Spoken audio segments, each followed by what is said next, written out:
In this video, I'm going to show you how we can do some algebraic transpositions, this time involving squares and square roots. I'm going to show you how I suggest you do them, and also this is how I would suggest you learn how to do this when you're first learning it as well. So the steps that I do are the steps that I recommend you follow, and what I think will help you most when you're learning this. All right, so let's have a look at the first one. Transpose the equation to make u the subject to the equation. Okay, so I notice I've got u here, and it's actually u squared at the moment, and it's also with this other term 2as. So what I'm going to do is, the first step that I'm going to do to get u by itself is I'm going to reverse this 2as. So I'm going to do minus 2as on that side of the equation, and of course I have to do the same on the other side as well. So I'll do the adjustments in blue. So that's going to give me v squared take 2as is equal to u squared. All right. She just moved that over a little bit. Now, since we have u squared and we want to have just u by itself, we're going to, the next operation that we're going to be doing is a square root. So I'm going to do a square root of this side and a square root of this side.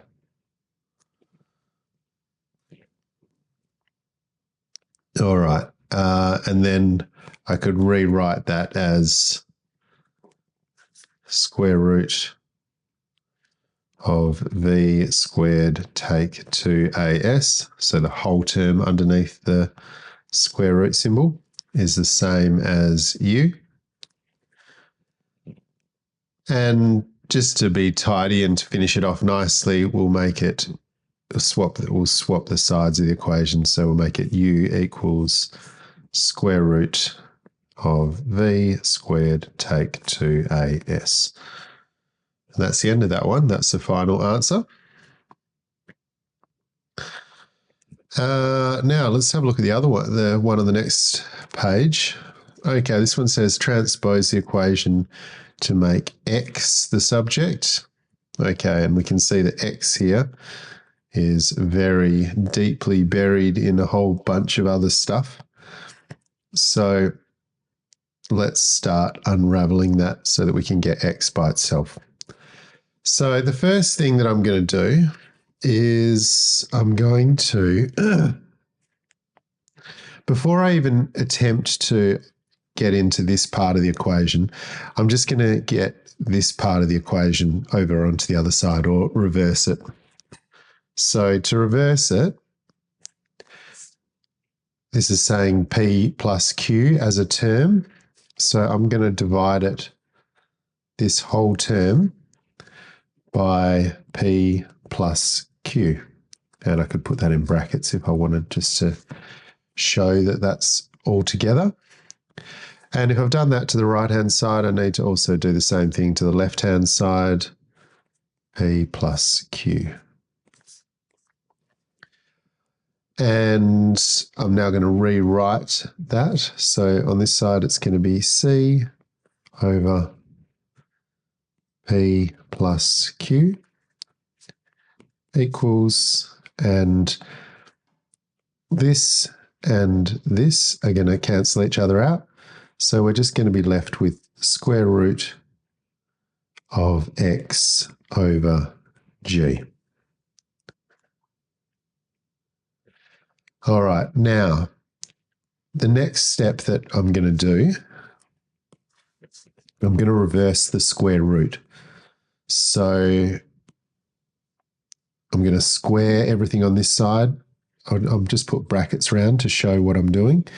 So that's brackets. They're not very neat brackets, but let's see if we can do that a bit better. I'm just going to put brackets around here. Excuse me. And I'm going to square everything inside the brackets. And I'll do the same to this side of the equation.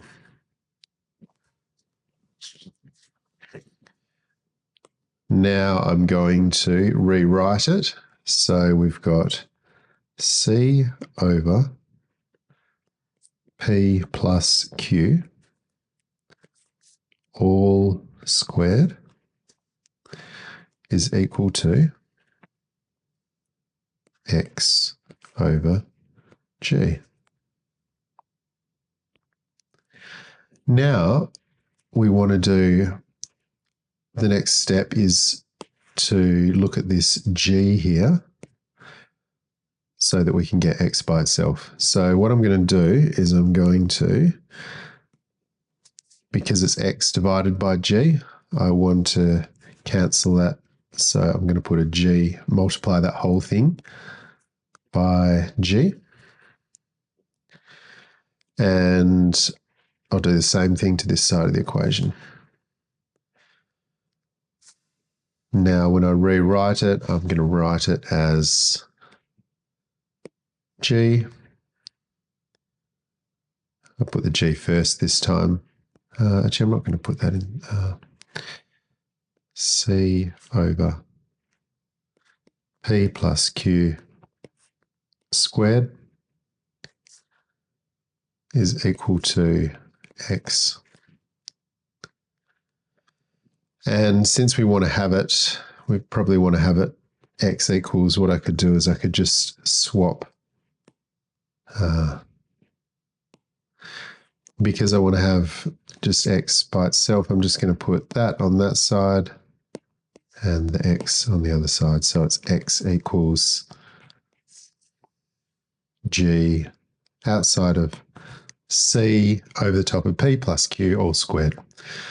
And that's my final solution for that one.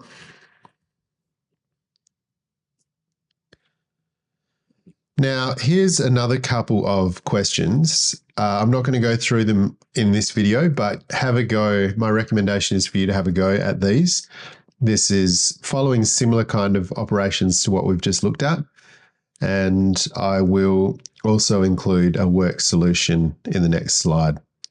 So pause the video, have a go at these, and then you can check your answers with the work solution. Work solution coming in 3, 2, 1.